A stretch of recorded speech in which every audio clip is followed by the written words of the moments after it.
Moist Firebird and we're at the Kurri Kurri Nostalgia Festival. I'm Moist Firebird. Today we're on our way to a town called Kurri Kurri in New South Wales, Australia, for the Kurri Kurri Nostalgia Festival. Nostalgia is a word that was invented in 1688 by Johannes Hofer to refer to the fact that soldiers at war did not want to be at war, which seems like a pretty normal feeling to me, but he described it as a disorder, an illness, a disease. The modern use of the word nostalgia did not occur until the 20th century. The fact is, people didn't feel nostalgia until the 20th century. People didn't feel nostalgia until the 20th century for a very good reason. There was nothing to be nostalgic about. For 100,000 years, things just didn't change very much. We had the invention of fire and the wheel. We had domestication of food animals and agriculture. We had spoken language, written language, and the printing press. But that was about it. And then the 20th century came. Now, in the 20th century, we did have 2 world wars, a depression, and the constant threat of communist expansion, and yet we still accomplished an amazing list of things. Here's a list of things that were invented, discovered, or widely adopted in the 20th century. We had anesthetics, antibiotics, vaccines, surgery, birth control, electricity, refrigeration, air conditioning, washing machines, telephones, television, radio, rock music, transistors, computers, cars, nuclear power. And then the craziest thing, this happened in 70 years, not even 100 years. We invented flight, manned flight, powered flight, jet-powered flight, rocket-powered manned flight, and then we landed on the moon! In addition to all of those inventions and discoveries and adoptions of technology, all of the good metrics went up, and all of the bad metrics went down. Division of labor, specialization, and mass production led to the Industrial Revolution, which brought about skyrocketing GDP, skyrocketing rates of literacy, food production, better sanitation, availability of clean water. Those were the things that went up. Now, a few things went down as well. Extreme poverty went down, infant mortality went down, even average number of working hours went down. All of this in the 20th century, a single 100-year period in human history. It was the most important 100-year period in human history. All of these developments caused travel frequency and distance of travel to massively increase, and a boom of occupational diversity. A massive new number of types of jobs meant that now there was the concept of intergenerational occupational mobility.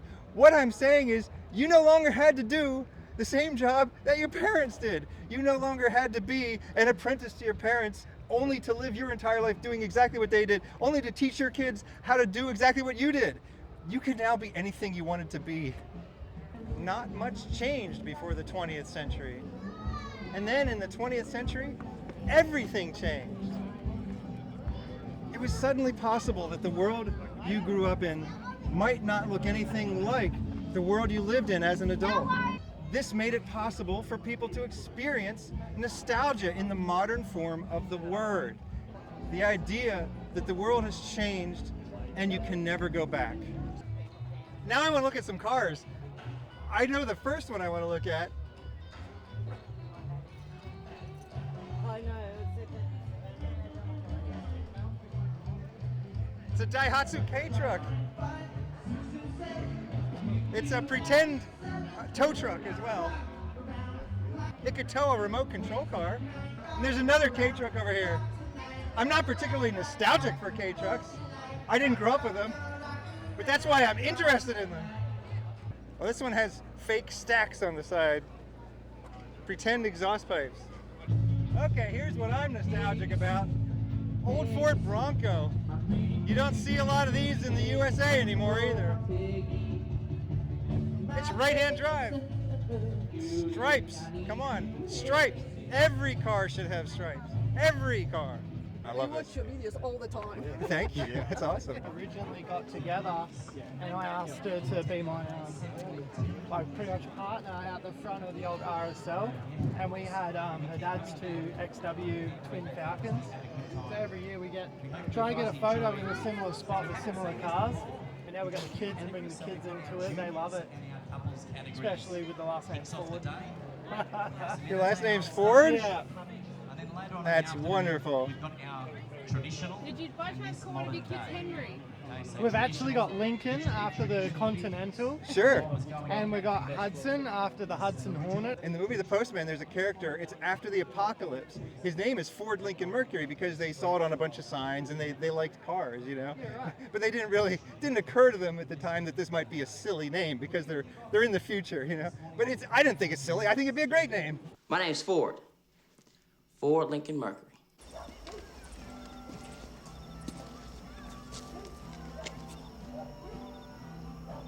Oh, here we go. Yeah. So it's the wife's cruiser. Oh, the seats remind me of the blankets that people normally hang over their seats. Yes.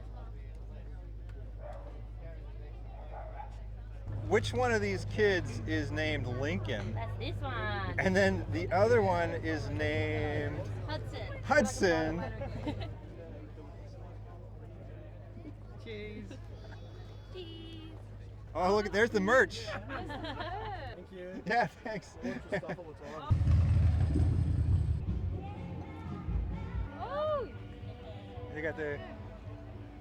It is John. It is John. Oh, here we go. Yes. I have seen a drifter ute, but it was not running. The Charger drifter.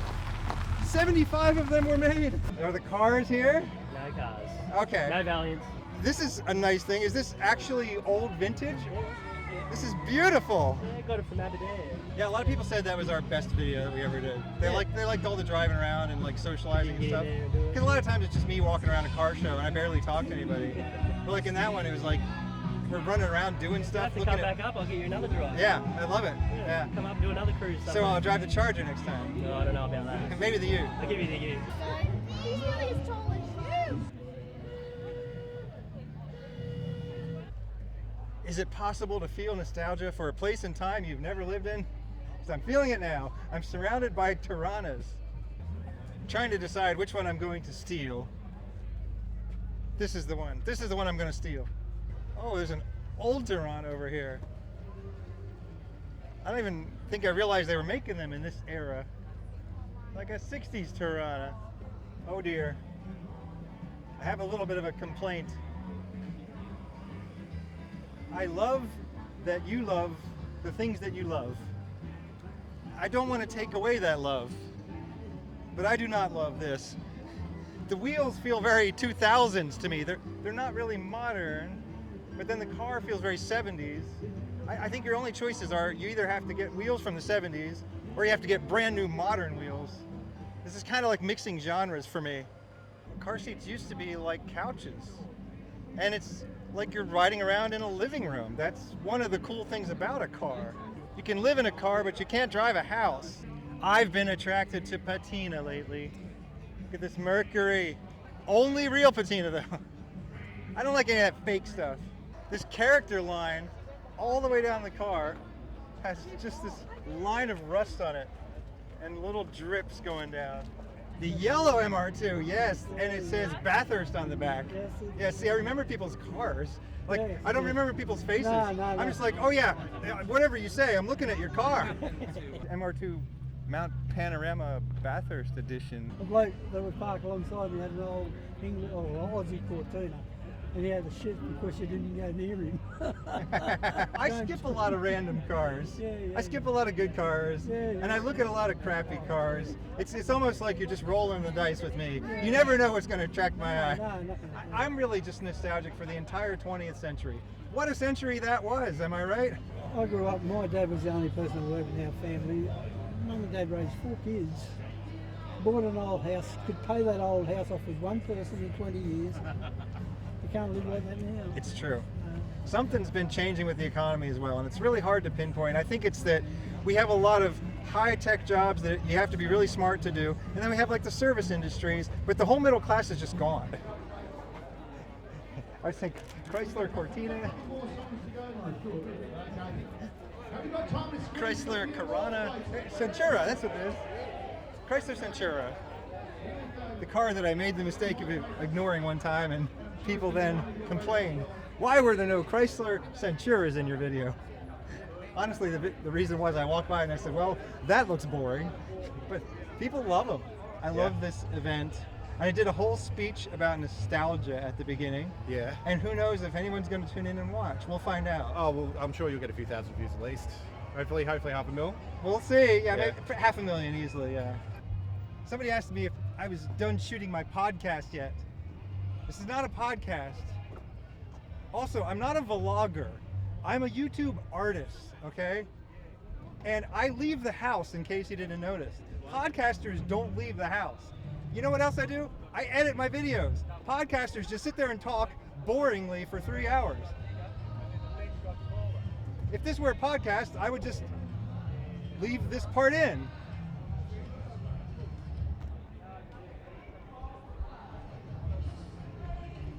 But see, I don't leave that part in. I cut that stuff out. I realize that your time is valuable. And my time is not very valuable, apparently, because I make about $25 per video. But I leave the house because I care about you people. Why don't we just do a podcast instead? Yeah, we'll just do a podcast. What are we gonna do a podcast about? Alice. Alice episodes. Yeah. Okay, Alice was a sitcom. Early to rise, early to bed. That aired in the U.S. between 1978 and 1987. Who knows? I mean, this is a podcast, so we're not actually going to spend time looking stuff up. We're just going to speculate. Sometimes podcasters have a third person, and then that person's Googling things. Oh, we don't have the budget for that yet, so we're just going to Yeah. speculate. So what's your favorite Alice episode? It's tough, isn't it? It is tough. There's a lot of good definitely ones. a Flo episode. Yeah. Yeah. Flo has to say "kiss my grits" for it to be Yes. a good episode. Pick up your orders. Oh, kiss my grits. I wonder if she got extra money for saying that line.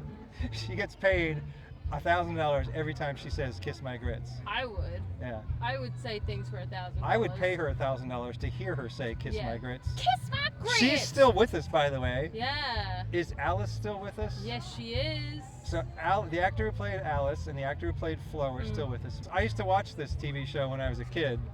It always helps me go to sleep. I watch something that I'm nostalgic about. I watch 70s television when I'm going to sleep because that nostalgia makes me feel like I'm at my parents' house upstairs, not allowed to watch TV, but hearing the television in the background as my parents are watching it, and then I'm falling asleep. Or maybe I'm hanging out with my parents on the couch and I'm falling asleep on the couch. You know, this was supposed to be a boring podcast. It was supposed to be a joke, but I'm actually kind of getting into this now. Stop supporting YouTubers that don't leave the house. And stop supporting YouTubers that rephrase Wikipedia pages and then have an AI read it to you over stock footage.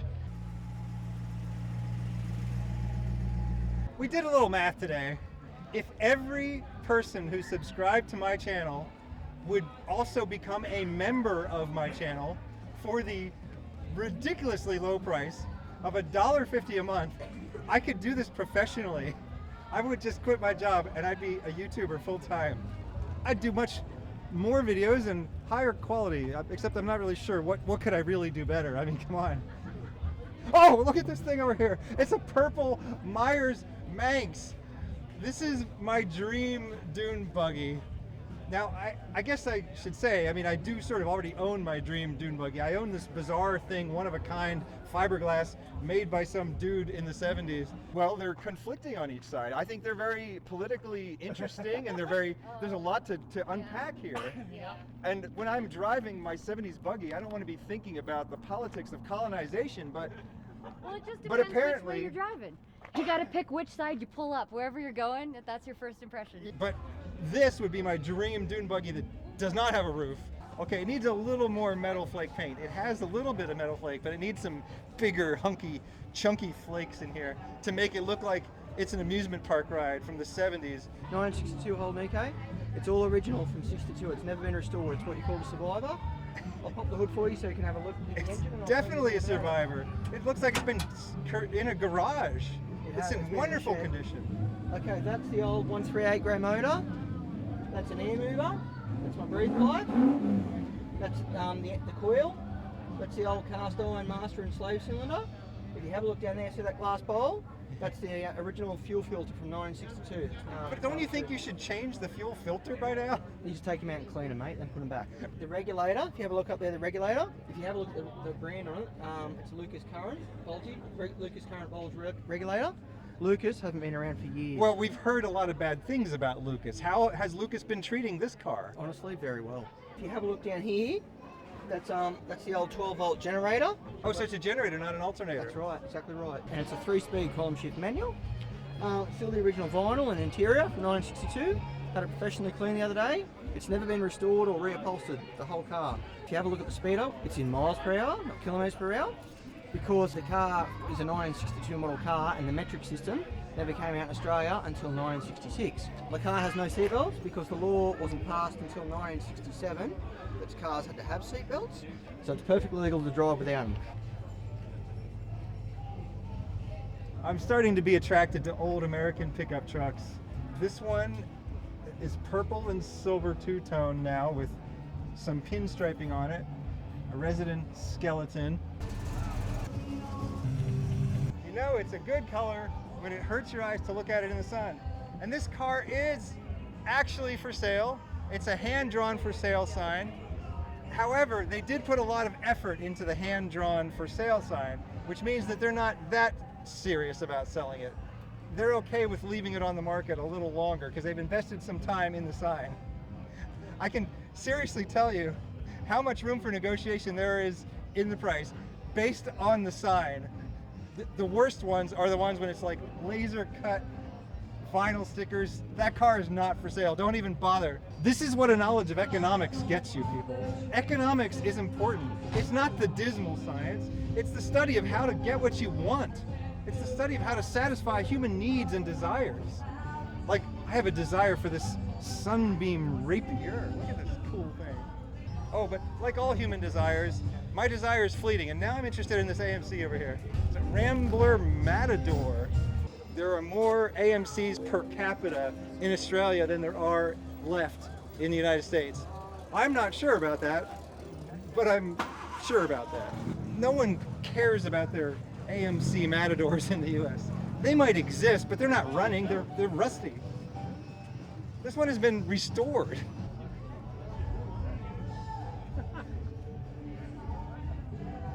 There is some sort of a barn find dented, rusted Jaguar over here, and I'm very attracted to it. Someone has written "wash me" in the dust. That dust is original. You don't wash that. It looks like it has a few layers of house paint on it.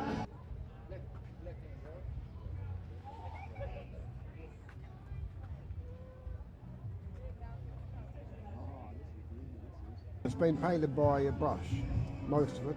Okay. That's why we've got the marks on it. Okay, so it's been this way for decades, basically. So have you owned it that entire time? I've owned it for 45 years. You've owned this for 45 years.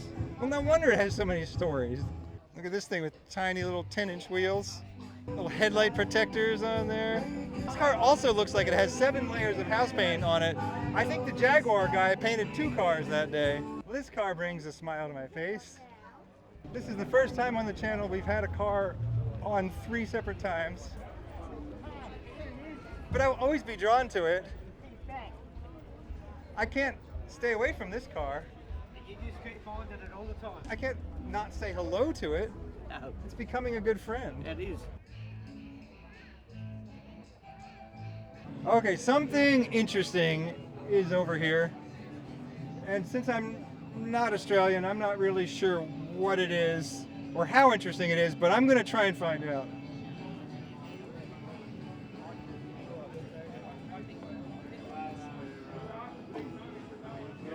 Get a bit of footage or what? Yeah, is this your car here? Yeah, that's Heidi's actually. Okay. I'm just trying to figure out like what looks different about it. Is there something different about this car? So it's a 4-door and it's been cut into a 2-door. Doors extended about 300. Pillar moved back. It was done I think about 12 years ago in a chop shop down in Victoria. Okay. Some guys having a few beers. Got together. Well, that's not the best formula for working on cars, is it? I guess, okay, have a few beers and then dream of the idea, and then once the beers have worn off, then you go to work, right? That's exactly right. Okay, Yeah, okay. That's how it works. That's how I'd recommend you get your car worked on. Not drunken mechanics, just drunken designers.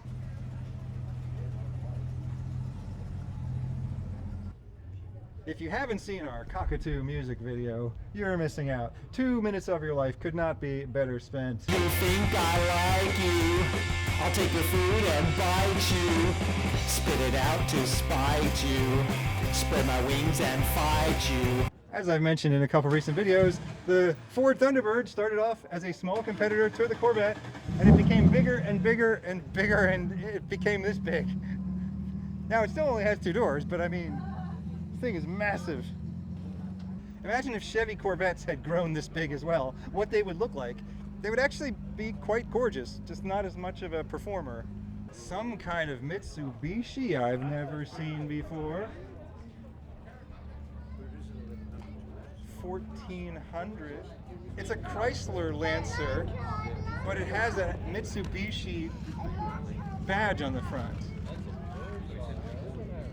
And rust holes, multiple layers of paint. Looks like this car was possibly involved in a shootout and then a repaint to try and escape from the police. The interior is unmatched brown and red too. There are many, many stories to this car. And now a word from our sponsor. Oh my God, that took forever. My attention span has been declining as I've been watching more YouTube shorts and TikTok videos. If you would like to sponsor my channel, just send me 1 unit of currency in whatever your local currency is. I don't care if you live in Zimbabwe and you have like those $1 million bills. Just send me 1 unit of your local currency and I'll give you 1 second of airtime on my channel. Look at this thing. Look at that.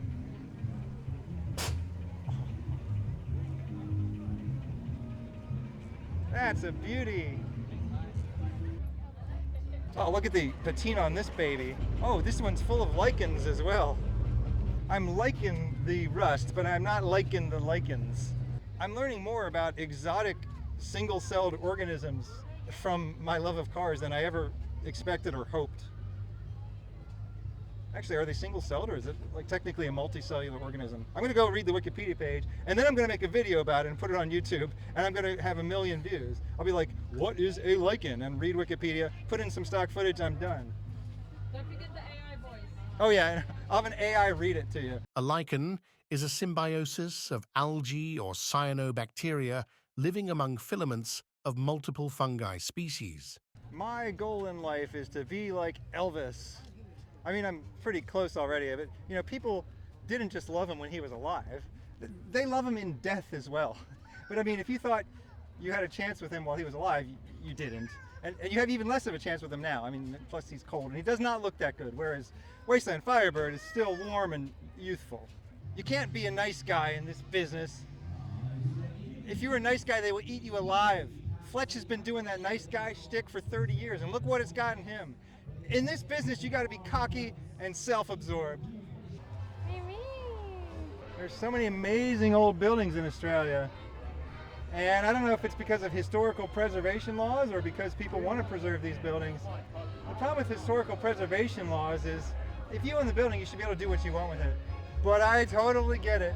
If you do preserve a building, whether you're forced to or you do it by choice, it's amazing. Thank you, whoever preserved this.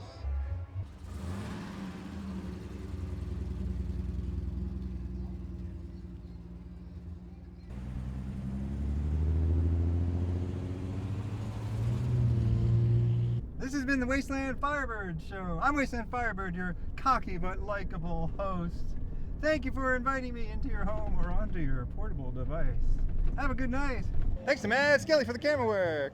Turn left, Wasteland Firebird. Camera speed. Camera speed. Camera speed. Camera speed. That one's going in the bloopers. Wasty bird, oh, wasty bird.